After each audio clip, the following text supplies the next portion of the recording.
Muy polémico artículo apareció ayer en el periódico The Washington Post y además el autor del texto es también el autor de un libro muy polémico titulado en inglés Guerra, ¿para qué es buena? En pregunta. Guerra, ¿para qué es buena?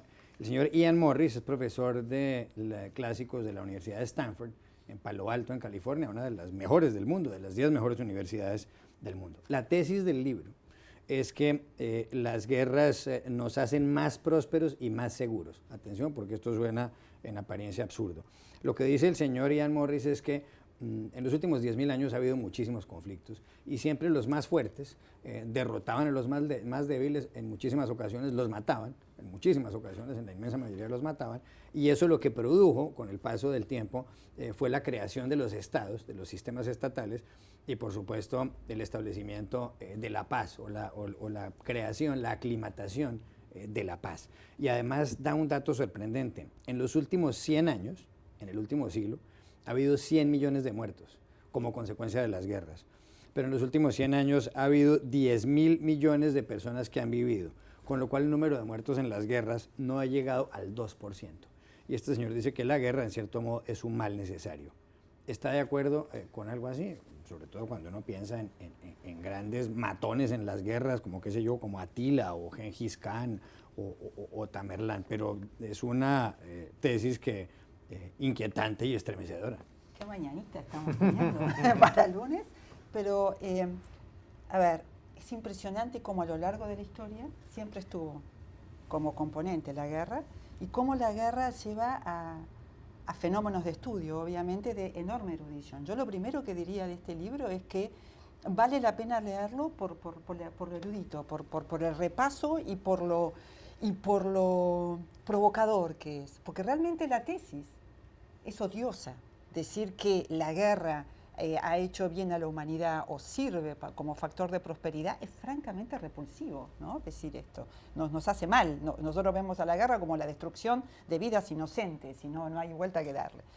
Es curioso a partir de ahí el planteo del autor, y yo lo que creo es, a ver, me quedo en la guerra desde uno de los grandes pensadores que me atrajo siempre para elaborar el concepto de guerra es Clausewitz, obviamente, cuando dijo que en realidad la guerra es la continuación de la política por otros medios. Y él hablaba de la guerra como un componente de violencia que está presente aquí, ¿no? Digamos, la violencia de los seres humanos y su forma de expresión, de cálculo, ¿sí? Y de pasión, de las tres cosas.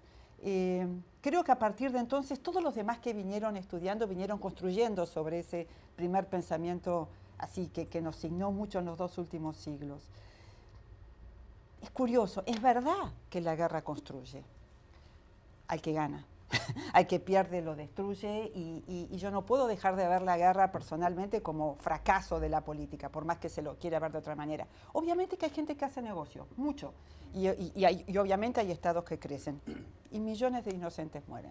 Yo creo que la clave es preguntarse, o que este señor nos defina lo que para él es la guerra, porque no es lo mismo una guerra política, es decir, como los Estados Unidos han hecho para tumbar gobiernos por intereses determinados, que una guerra religiosa, como la que hicieron los otomanos invadiendo lo que fue la antigua Yugoslavia y generando unas tensiones religiosas tremendas que no se han resuelto, o una guerra económica, como la que ha hecho también Estados Unidos en determinadas zonas del Golfo Pérsico para conseguir petróleo cuando lo necesitaba.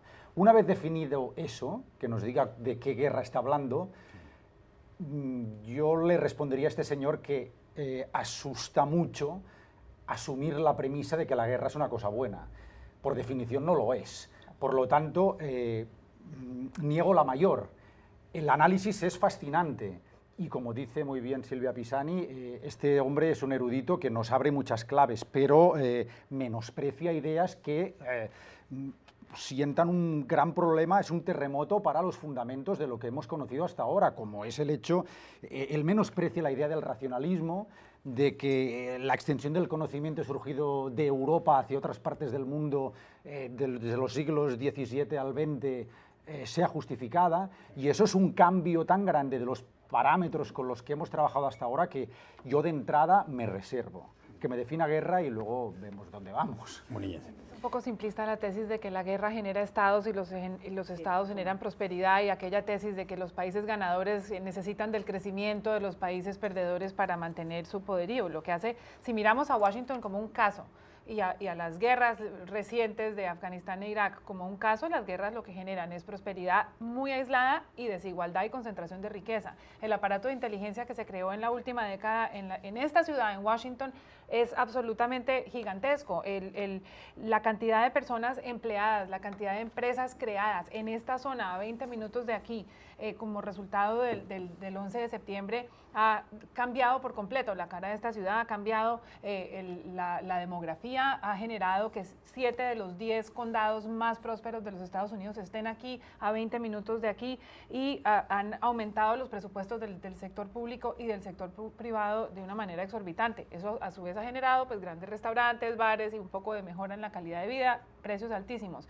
Eso no refleja lo que ha pasado en el resto de Estados Unidos, y quizás si tomamos esto como un ejemplo reciente y mínimo, pues es algo que desprueba la tesis de que la guerra genera.